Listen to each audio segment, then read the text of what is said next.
Chiara ha letto un articolo che abbiamo scritto nel primo numero di Fuori la Voce sulla ricerca del lavoro e mi hai detto che ti è venuto quasi da piangere. Sì, mi sono emozionata perché mi ci sono rivista in quasi tutte le vicende raccontate dai ragazzi.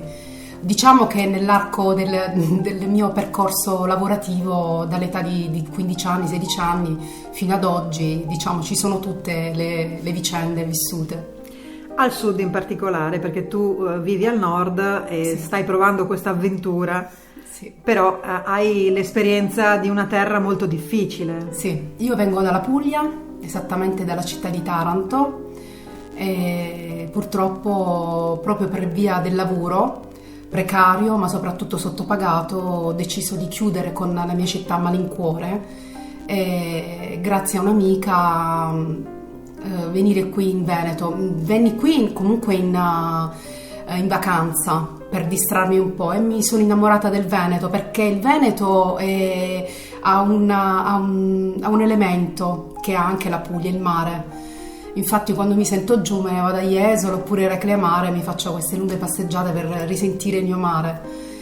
E purtroppo però sono dovuta andare via dalla Puglia proprio per il lavoro. L'ultima mia esperienza è stata molto molto dura. Io lavoravo in una concessionaria, stavo bene, stavo imparando nuove procedure, nuove tecniche, nuove competenze e di lì gelosie da parte della figlia del proprietario che si è vista mettere quasi da parte e io ho dovuto subire fino al giorno in cui sono scesa al lavoro il 29 di luglio e mi sento dire che dovevo non fare più l'impiegata ma la donna delle pulizie. Lì mi è crollato il mondo e ho avuto il primo attacco di panico e ho salutato il padre dicendo che non stavo bene e sono andata via.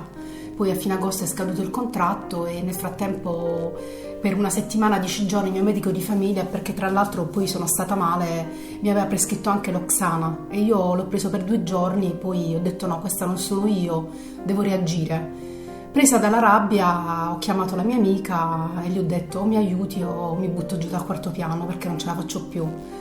E lei mi ha detto vieni qui c'è il lavoro. Purtroppo mi sono trovata con la situazione che tutti sappiamo del Covid e all'inizio è stata dura anche qui. Poi anche l'età, io ho 48 anni, quindi già sono da mettere da parte. I vari no sono arrivati proprio non perché non avessi le competenze, ma proprio perché per l'età, perché purtroppo costiamo allo Stato. Non c'è aiuto, soprattutto non c'è aiuto dallo Stato per quanto riguarda quella fase delle donne dai 40 anni ai 50 anni. Siamo nella via di mezzo e quindi di conseguenza siamo da mettere da parte. Se hai trovato difficoltà qui al nord, giù al sud?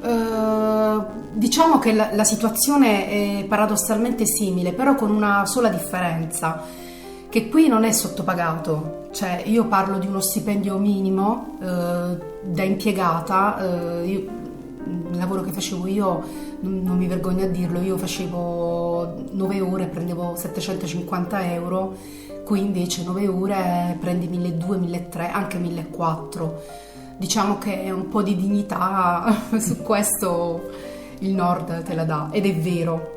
Ma giù cos'è che manca? La cultura del lavoro, mancano le occasioni di impresa, mancano... Perché mi dicono anche le persone che magari vogliono fare impresa che poi alla fine la gente non paga, è così? Cioè... Sì, è così. Non paga perché non riescono a mettersi a passo con... Per esempio qui il Veneto ha un'occasione in più per chi è in stand-by, diciamo, con l'assegno del lavoro.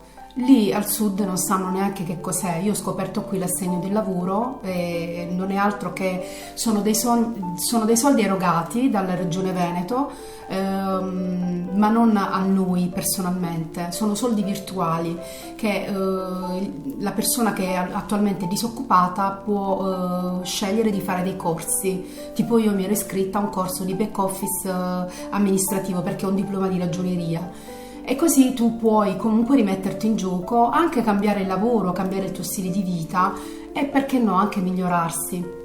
Quindi è una bella opportunità questa Sì. che non tutte le regioni hanno. No, non le hanno. Cosa ti manca del tuo sud? Mia figlia. Manca mia figlia, le mie amiche.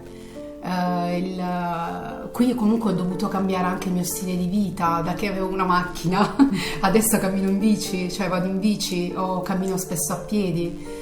Ho imparato ad orario a prendere i pullman perché sono soggetta comunque agli autobus.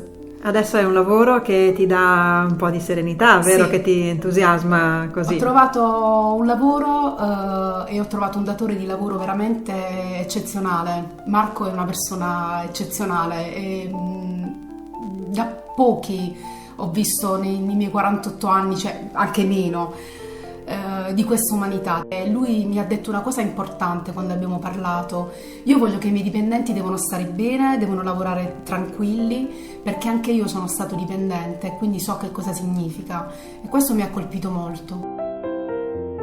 Ti facciamo tanti auguri, Chiara, Grazie. veramente per un futuro sereno. Grazie. Finalmente. Grazie.